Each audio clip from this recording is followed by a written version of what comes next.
Governor Mitt Romney slamming President Obama's response to that deadly attack in Libya, just days ahead of a foreign policy speech he will give in the swing state of Virginia on Monday.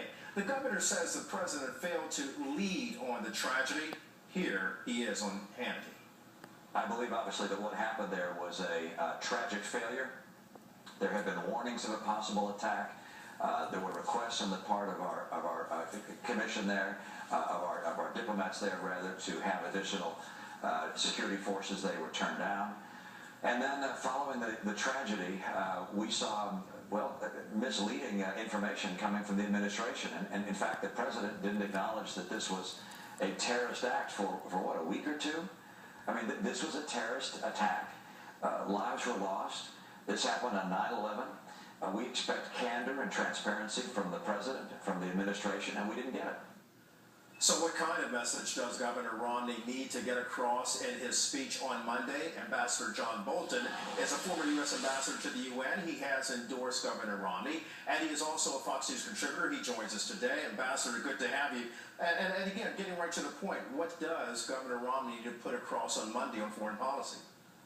Well, I think it's an excellent opportunity for Governor Romney to show leadership in a critical area for somebody who wants to be president. I think he's made the point before, and I hope he'll make it again, that a strong American presence internationally is critical to sustain domestic prosperity here at home, to provide the security we need for international trade and finance, to protect American interests. If you don't have a strong America, you don't have a strong economy. And the reverse is true as well. Without a strong economy, it's almost impossible to have a strong American presence around the world. So I think the interrelationships here, which President Obama has never seemed to understand, are one of the important points to make.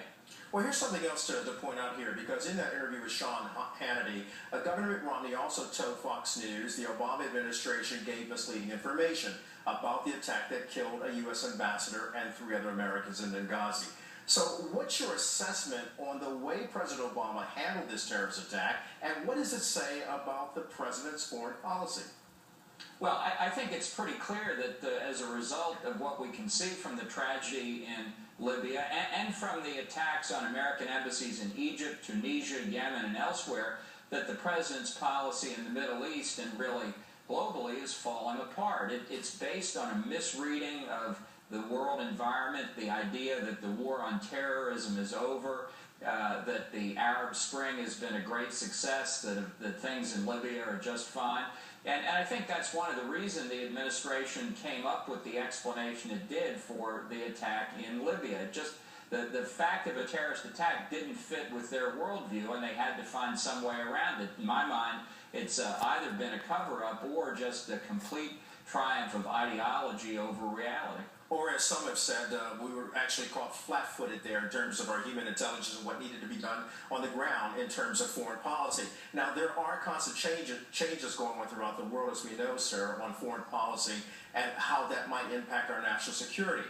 So when former Governor Mitt Romney gives that major speech on foreign policy on Monday, what will he have to do or say to show that he gets it about foreign policy and how it relates to our national security?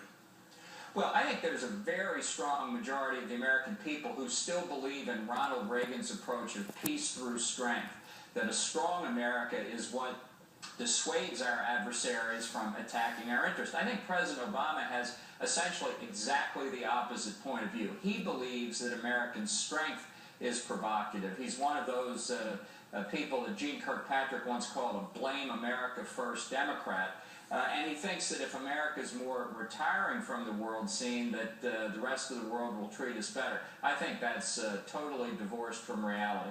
You know, we're talking about issues as it relates to Benghazi, Libya. There's also Iran. There's also Syria. There's also the entire Middle East. Looking ahead, what do you anticipate from a possible Romney presidency with regard to dealing with those particular situations and even Israel? Well, I think the reverse of the president's view of the world is it's not American strength that's provocative, it's American weakness that's provocative. And I think a lot of our adversaries internationally have looked at the Obama White House. They see a weak and inattentive president. And that in and of itself allows them to recalibrate their policies to take advantage of that perceived weakness and decline and withdrawal. So I think having a strong leader in the White House and being able to send a clear message that America's going to look out after its interests around the world, we're going to look out after our friends and allies like Israel, that alone will be an important change. And I think that some of the things the governor said about making sure the military budget is not cut by this devastating sequestration that could take effect, providing missile defense for the American homeland, getting the American Navy back to the size it should be. These and many other things will mark a clear reversal from the Obama policies.